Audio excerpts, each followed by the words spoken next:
C'est officiel, j'ai raté le challenge. Salut, bienvenue sur la chaîne.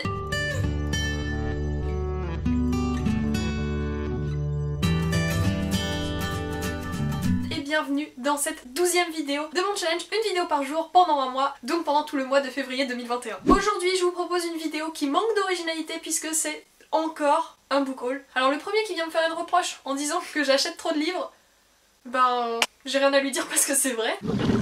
Mets une claque à cette présomptueuse. Bon, plus sérieusement, les livres que je vais vous présenter aujourd'hui, ce sont des livres que j'ai reçus, achetés pendant le mois de février, donc ce sont des livres qui, normalement, n'auraient pas dû rejoindre ma palle, puisque pour le challenge février ta palle, le but c'est de tenter le no buy, et c'est un échec. Vraiment un échec cuisant. J'ai acheté pas moins de 1, 2, 3, 4, 5, 6 romans, alors que je n'ai pas lu 6 romans. Mais bon, parmi ces livres, il y a certainement des pépites. Il y a des livres pour lesquels je prédis le coup de cœur. D'ailleurs, je compte vous faire une vidéo prochainement sur les livres de ma palle pour lesquels je prédis le coup de cœur. J'espère que ça vous plaira parce que moi je pense que ça va être une vidéo que je vais adorer tourner. Du coup on commence sans plus tarder parce que présenter ces livres, eh bien ça va prendre du temps. Le premier livre dont je vais vous parler, il s'agit d'un service presse que j'ai reçu très récemment et que je compte lire pendant le challenge. C'est La rue qui nous sépare de Célia Samba, publié aux éditions Hachette. Alors je vous ai déjà parlé de ce livre dans le bilan de la première semaine de challenge et je vous en parlais en disant que ça serait l'une de mes prochaines lectures. Eh bien je vous ai pas menti parce que je compte le commencer ce week-end. J'ai franchement hâte, même s'il est un petit peu épais pour le challenge, il fait clairement pas moins de 200 pages comme les autres livres que j'ai l'habitude de lire pour ce challenge. Il en fait 400, mais bon il a l'air d'être très addictif, passionnant à lire, passionnant à découvrir, surtout pour son histoire, puisque l'on va rencontrer deux ados, l'une étudiante et l'autre sans abri. Ils s'appellent Noémia et Tristan et tout semblait séparé, à commencer par la rue, mais aussi et surtout la société. Et apparemment ce que l'on va découvrir dans ce livre, c'est qu'en vérité ils ne sont pas aussi éloignés que ça l'un de l'autre. Pour ce livre aussi, je pourrais dire que je prédis le coup de cœur parce que les avis élogieux que j'en ai lus à son égard ne font que renforcer mon envie de le lire. Je suis déjà passionnée lorsque je lis les avis ou écoute les avis des autres blogueurs, chroniqueurs, instagrammeurs, bref, je passe. Franchement, il me tente énormément, donc je pense le lire prochainement. Mais ce livre, malheureusement, fait partie des livres de la honte, c'est-à-dire les livres qui sont rentrés dans ma pile à lire alors que j'étais en no-buy. Le second livre, ce n'est pas une surprise et c'est normal que je me le procure. Pour celui-ci, j'ai une excuse. Il s'agit du premier tome d'Aurora Squad de Amy Kaufman et Jay Christophe, publié aux éditions Casterman. Pourquoi est-ce que je dis que j'ai une excuse pour celui-ci? C'est tout simplement car ce livre a été désigné comme prochaine lecture commune de mon club de lecture Book Alors que je tiens avec Anne de la chaîne Anne Literarum pour la période de février et de mars. Et bien nous allons nous plonger dans ce roman alors que le second vient de sortir, donc c'est vraiment parfait niveau timing. J'ai franchement hâte de le découvrir puisque ce livre a l'air tout simplement fascinant et pétillant. Après avoir lu La Honte de la Galaxie, eh bien j'ai franchement hâte de me plonger une nouvelle fois dans un univers, dans une histoire qui se déroule dans l'espace, dans une autre galaxie. Et pour le coup, ici je vais être servie parce que l'on se retrouve en 2380 quelque part dans l'espace et on va faire la rencontre de Tyler, Scarlett, Kat, Finn, Zilla, Cal et Ori qui sont apparemment 7 têtes brûlées avec un humour cosmique et en vérité le sort de l'univers repose sur leurs épaules.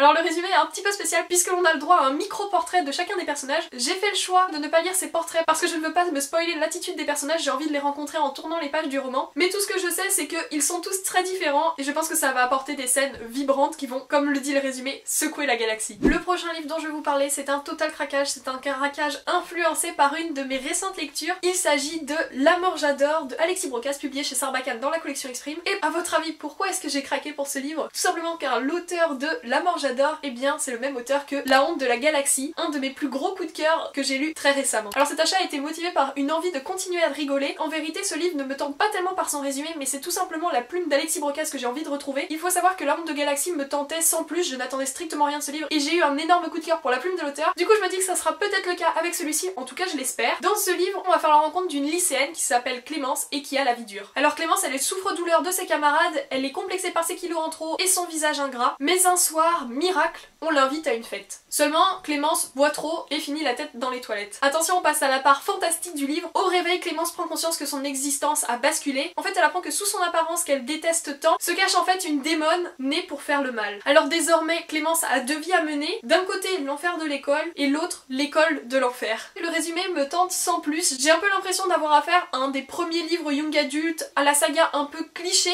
où la sorcellerie, la magie, les enfers, les mondes parallèles se mêlent au quotidien quotidien d'un lycéen. Seulement je pense et j'espère surtout que la plume d'Alexis Brocas fera toute la différence. Le prochain livre dont je vais vous parler, cela fait longtemps que je le cherche et je l'ai enfin trouvé d'occasion. Il s'agit du premier tome de Le Gang des Prodiges de Marissa Meyer publié aux éditions Pocket Jeunesse. Alors mon excuse pour justifier cet achat, c'est que je l'ai pris pour mon petit frère. Mon petit frère a récemment lu Warcross et adoré et je me suis dit que celui-ci serait peut-être dans la même veine, pourrait certainement lui plaire tout autant, d'autant plus que le troisième tome, il me semble que c'est une trilogie, donc le dernier tome est sorti récemment, donc c'est parfait lorsque l'on s'engage dans une saga d'avoir déjà la fin à portée de main. Du coup j'espère que ça lui plaira, mais surtout j'espère que ça me plaira à moi parce que j'ai vraiment envie de découvrir ce livre. Dans ce livre on va se retrouver dans un monde où les renégats, un groupe d'hommes et de femmes dotés de super pouvoirs, ont éradiqué les super vilains. Ils font de ce monde un espace de justice et de paix, mais les super vilains n'ont pas totalement disparu. En fait on va faire la rencontre de Nova qui est parmi eux et qui s'est fait la promesse de venger les siens, de venger sa famille qui a été tuée par les renégats. Cette dernière elle est prête à tout pour y parvenir, jusqu'à s'infiltrer dans les rangs des renégats pour les espionner.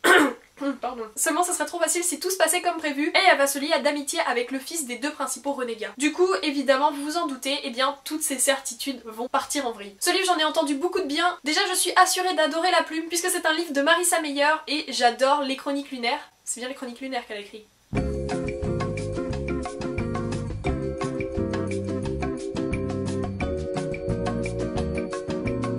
C'est bien ça. Du coup je suis sûre d'adorer la plume de Marissa Meyer, donc je me fais pas de doute sur l'histoire, ça a l'air passionnant. Ça a l'air d'être une dystopie un peu à la manière de Divergente. Je ne sais pas trop à quoi m'attendre, mais le résumé en tout cas me tente énormément. Et vu les bons retours que j'en ai eu, je pense que je peux foncer tête baissée. On enchaîne sur un autre premier tome de saga, et cette fois-ci c'est un achat totalement influencé par Anne, donc Anne Literarum. Ce n'est clairement pas le genre de livre que j'achèterais par moi-même, mais influencé par Anne, je peux faire n'importe quels achats. Et cette fois-ci, j'ai craqué pour le premier tome de American Royals de Catherine McBee, publié aux éditions Lumen. Alors ce livre, c'est une utopie.